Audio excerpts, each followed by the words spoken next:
Magandang gabi, pambungad sa ating newscast. Ilang araw matapos ang makasaysayang pagkapanalo niya sa Paris Olympics, nagsalita na ang two-time Olympic gold medalist na si Carlos Yulo hinggil sa tampuhan sa kanyang ina dahil sa isyu ng pera at sa hidwaan nito sa kanyang girlfriend na si Chloe San Jose. Napatawad na rin kaya ni Kaloy ang kanyang nanay? Ang may init na detalye sa balitang A to Z ni Lane Garcia. Ang sa akin lang naman, gusto ko malaman kung saan napunta yung incentives ko po na yan. Yung principal po kasi dito wala po sa liit o laki ng amount po na incentives po na ginalaw niya, kundi po sa pagtago at paggalaw niya nang wala ko pong consent, yung pinapoint ko po sa kanya.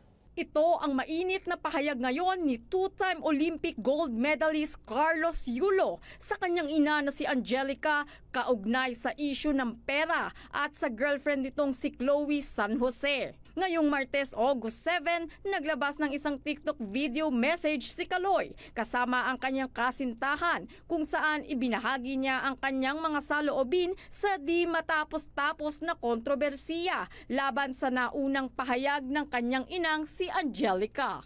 Sa isa kasing eksklusibong interview ng nanay nito sa Bombo Radio Philippines nito lamang Linggo, August 4, sinabi ng nanay na ang kanyang girlfriend ang sinasabing mitsa ng kanilang hidwaan. Ang naging mitsa lang naman talaga, no, ever since is yung babae palagi. Kasi, yes, lalong lumaki, ayoko no, syempre, alam mo na, ano din sa kanila yung X din, red flag din sa kanila yung girl. Syempre, nararamdaman ko na bilang ina, na parang ang sabi ko is, baka maubos yung anak ko in the future. Dinipensahan rin ni Kaloy ang kanyang girlfriend na si Chloe mula sa paratang o panghuhusga ng kanyang ina. Yung about sa red flag daw po si Chloe na sinabi ng mama ko, hinusgahan niya po agad si Chloe sa pananamit at sa pag-akto po niya. Magkaiba po ng kinalakihan. Unang-una, lumaki si Chloe sa Australia at ayun yung nakagisnay niyang culture. At ibang-iba po talaga sa Pilipinas kung paano tayo gumalaw. Si Chloe po may sarili po siyang income. Lahat po ng nakikita niyong gamit o yung pag-travel niya kung saan-saan po. Galing po yun sa pinagpaguran niya po. Kwento pa ni Yulo. Unang-una po 2022 po yun. At hindi lang po 70K yung na-receive ko po doon. Alam ko 6 digits po yun.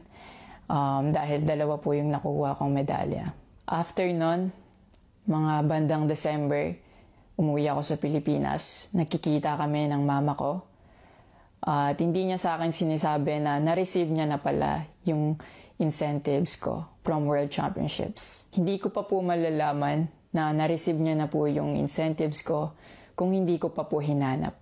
Samantala, nagpaabot naman ng mensahe ang abogadong si Attorney Raymond Fortun hinggil sa kumakalat na mga fake account ng ina ni Carlos Yulo. Wala umanong katotohanan ng mga peking pahayag na kumakalat sa social media.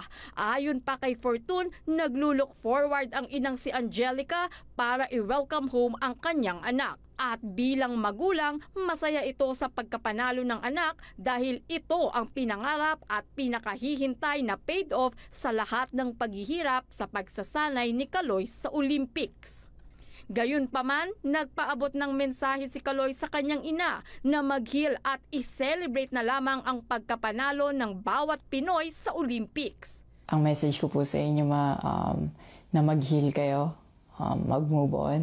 At napatawad ko na kayo long time ago po. Pinagpipray ko na maging safe kayo palagi at nasa maayos kayong kalagayan dyan lahat. Tigilan na po natin to at i-celebrate na lang po natin yung mga ginawa po ng paghihirap, pagsasakripisyo ng bawat atletang Pilipino dito sa Olympics. Para sa balitang A to Z, Lane Garcia.